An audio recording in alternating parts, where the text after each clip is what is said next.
Will Harding staff, Schwartz here. So the school year's almost over, but let's revisit the SAMR model because we're all going to be doing a lot of planning over the summer.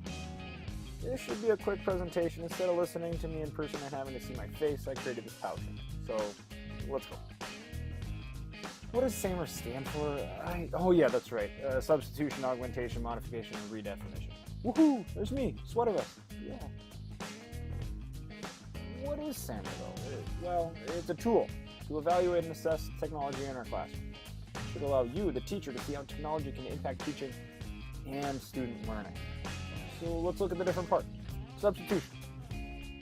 Tech acts as a substitute with no real change. Simple enough. Augmentation. Tech acts as a substitute with some functional change. That's minor for you, those not above vocabulary. The M, modification. Tech allows for significant task redesign. We're really changing things now. Ooh. And finally, the R, redefinition. Tech allows for the creation of new tasks which were previously inconceivable. Shout out Princess Bride. How does SAMR help students learn? Well, this is from Dr. Ruben Puntadoro, who is the creator of SAMR.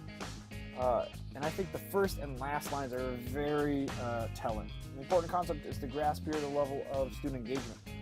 Now, technology is becoming woven into the demands of good teaching and learning.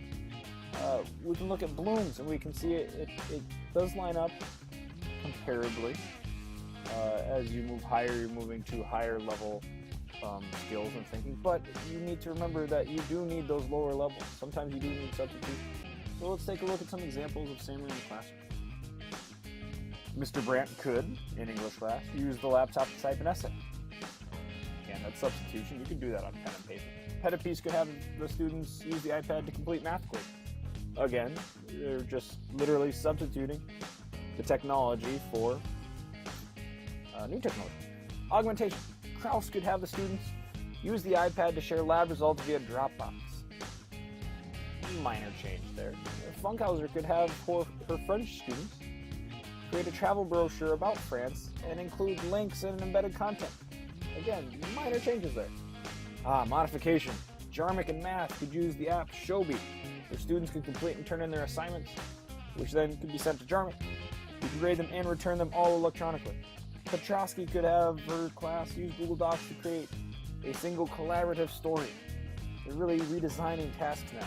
And now we see redefinition, this new, previously inconceivable task being created.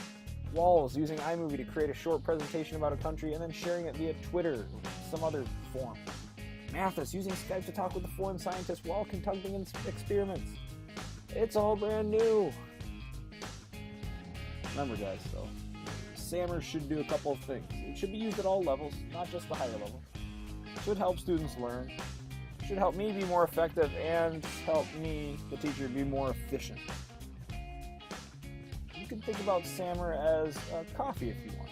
Maybe you start off with your cups of coffee, then you move into lattes and the caramel macchiatos and the pumpkin spice. You're moving in richer flavor, but sometimes you just want that cup. Or maybe you like the swimming pool example. Maybe you're testing out technology, and when you feel comfortable, you get down to that deep end. But it's okay to be in the shallow end. Hopefully you feel a little bit better about SAMR. I know I do. Remember, this is a tool to be used to evaluate our practices, not any silver bullet to solve education problems. Oh yeah, there's a quiz and a test. Yeah, you got to go to this Google form. So go to this bit.ly, uppercase matters. Mr. Madsen, it does matter. Right, so put it in right. Fill it out. It's not very long, but you do need to do it. Thank you. That's the end. If you want to see my sources, you can see them in 3, 2, 1. They're there. Whew, pretty neat, huh? See, wasn't that so much better just listening to me? You didn't even have to see my face. Instead, you got to see like a person who wears a sweater vest, so that's kind of like me. No? All right. Created using Powtoon.